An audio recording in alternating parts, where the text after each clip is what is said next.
In this video, I'm going to show you how to use Earnify at the gas station. If you find this video helpful, please consider to like this video and subscribe to my channel. In saying that, let's just jump straight into the video. Okay, so the first thing what we need to do is download and set up the Earnify app. So get the Earnify app from either the App Store or Google Play, and then we need to register using your mobile number and set up a secure login. Also, link your preferred payment method, so this can be credit or debit card within the application.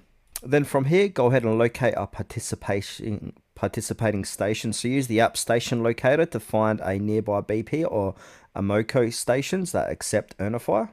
Activate and the pump and pay. So upon arrival at the station, open the Earnify app, then select the station and choose your pump number. Follow the on-screen instructions to authorize the pump, then begin fueling. Payment is processed automatically through your linked card and you'll receive a digital receipt.